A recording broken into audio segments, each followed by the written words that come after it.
अब देखिए question number 7 आपका है, भूमि के एक बिंदु से 20 मीटर ऊंचे, भूमि के एक बिंदु से 20 मीटर ऊंचे भवन के शिखर पर लगी संचार मीनार के तल और शिखर के उन्नयन कोण क्रमशः 45 और 60 डिग्री मीनार की ऊंचाई ज्ञात कीजिए। तो यहाँ दो चीजें हैं, पहले आपको देखा है भवन, भवन की ऊंचाई कितनी है 20।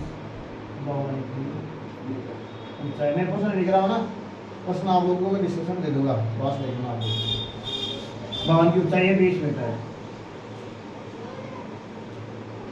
अब देखो कितने समझ में आ गया, यदि आपके इस प्रश्नावली में ना डायग्राम समझ में आ गया ना, तो ये मान लो आधा काम हो गया है ना, आधा क्वेश्चन आपका हल हो गया। पहले ये भवन है और भवन के ऊपर क्या लगी हुई है, तो टावर लगा हुआ है, संचार मीनार हो गया, टावर लगा हुआ है, और ये आपके पास संचार मीनार है।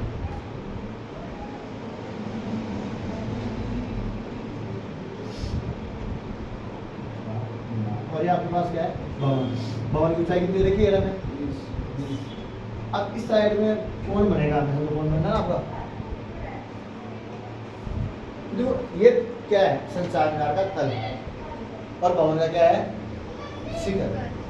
ध्यान दो, संचार मीनार का तो है तल और भवन का है शिखर, और ये क्या है संचार मीनार का शिखर। अब क्या कह रहा है प्रश्न में, देखो संचार मीनार के तल से उन्नयन कोण बनता है, तो पहले ये कोण बनाओ।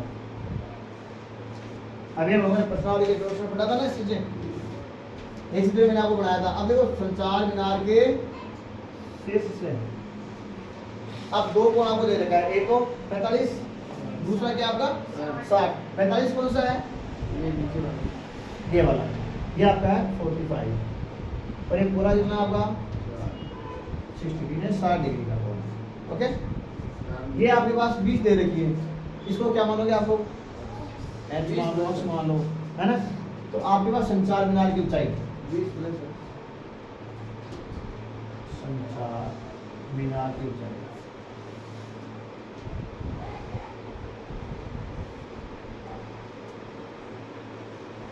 ये एच है, क्या है एच। अब देखो यहाँ ए बी,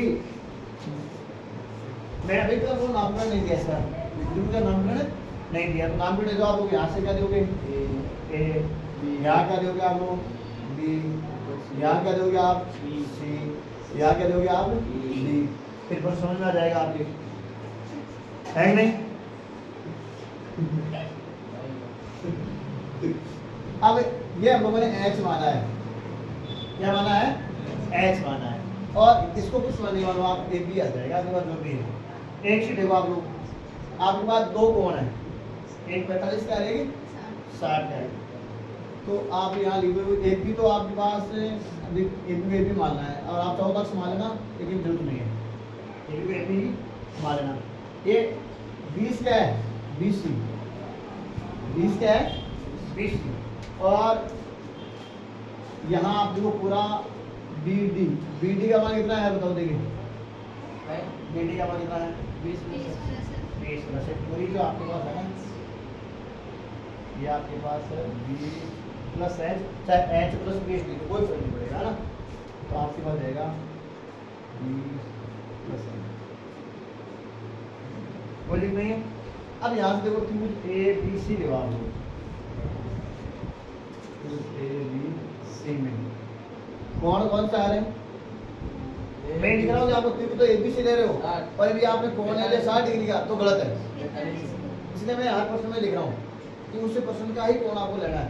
यदि मान लो ए बी सी ले लिया, कोण 60 ले लिया, आप पूरा प्रश्न सही करके आए हो, पूरा 0 नंबर मिल गया आपको,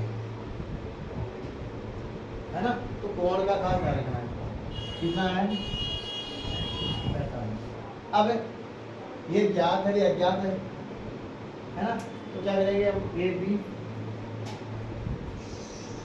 अज्ञात बटे ज्ञात, ये एक अपना एक आइडिया है ना, थोड़ा सा प्रश्न की शुरुआत करने का, जरूरी नहीं भाई फॉर्मूला आप ये वाला ही लगाओ ना। अब अज्ञात आपके पास है ए बी, ज्ञात आपके पास नीचे बी सी, ए बी क्या है आधार, बी सी क्या है अब आधार डालना बराबर क्या होता है?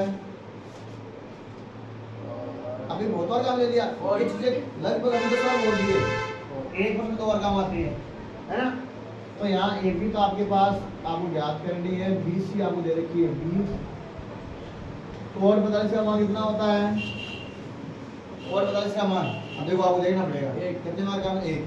तो यहाँ ए बी कितना आ गया आपका? ए बी बटा 20 बराबर 1 और 1 से गुणा करोगे तो ए बी आपका आ गया 20। बोलो कोई दिक्कत है क्या? नहीं है ना?